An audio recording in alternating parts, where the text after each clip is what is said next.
Okay, in the last video we downloaded our update to an SD card. So here's the $9.99 we're going to update with the latest software. A couple of things I want to mention here. Number one, let me swing over here. You notice this is just a plain power cord. I'm a firm believer in having nothing plugged in but the power cord. I don't like to update units with the cable collector plugged in. If it's an Onix unit, I take everything loose but the power cord. Okay? Not saying you can't update it with everything plugged in, but the only issue I've ever had is when I updated an Onix and forgot to unplug the network and the GPS antenna, or the external GPS antenna, and I had some issues, which fortunately I was able to work around and get everything working again. But anyway, alright, there is a correct way to plug this in. On this side, you'll notice this is smooth right here. Okay, so on this side you will notice there is a guide pin. The guide pin is to make sure you get it plugged in correctly when you put it in your cable collector. In this case, when we're plugging it in, the guide pin goes up. Okay. Another thing I want you to notice, my battery charger's plugged in. Batteries are fully charged. Just another one of my things. I like having the battery charger plugged in. When I'm on the lake, I always leave the motor running if I'm updating somebody's unit on the lake. So, alright, let's get started here. Let's plug this in. Remember, the pin goes up. You're not going to hurt anything if you don't put the pin up. It just won't come on. You're going to wonder, why is my unit not coming on? Okay. Alright, let's power this $9.99 on. And when you get to the point where you can press menu, which should be in just a second. Okay. You can press menu here and you can go into simulator mode. I don't think it makes any difference. I like to do mine in normal mode.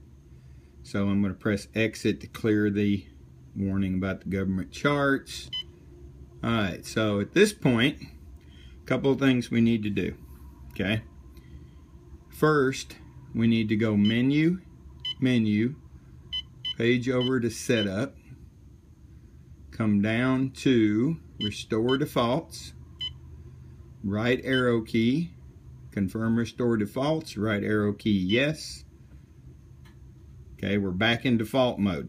Okay, I have no GPS fix, I'm in my garage. Okay, we're in default mode. It's very important you restore defaults before and after this update. Alright, now we have our update on our SD card. Let's put our SD card in. Click it into place and it will read your SD card. Now here's what it's telling you. It says replacing software in this unit will restore factory defaults.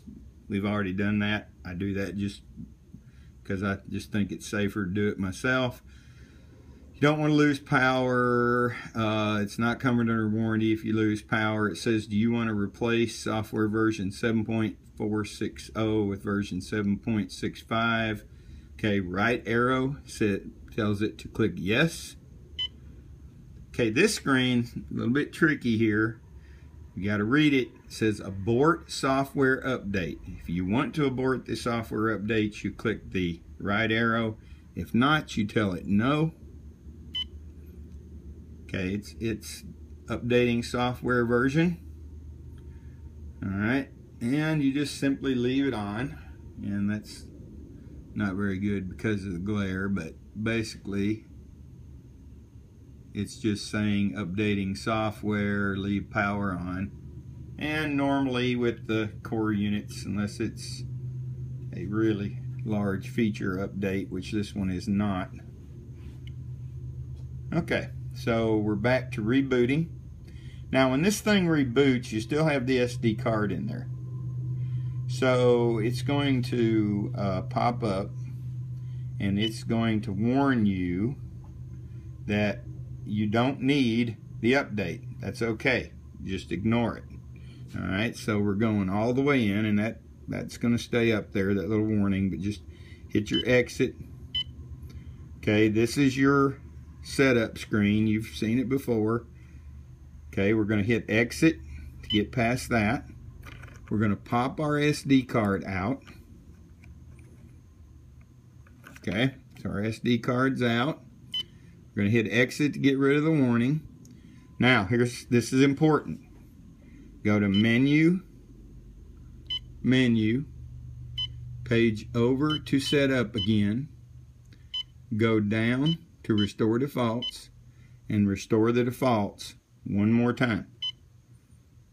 Okay, so we're back to defaults again. Now, personally, I like to power it down.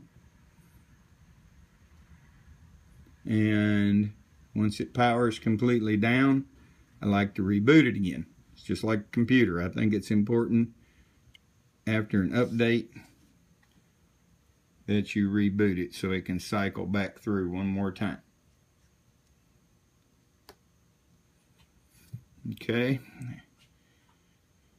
And at this point, if you want to go into simulator and set some stuff up or reset some things, because when you restore defaults, it resets all your settings.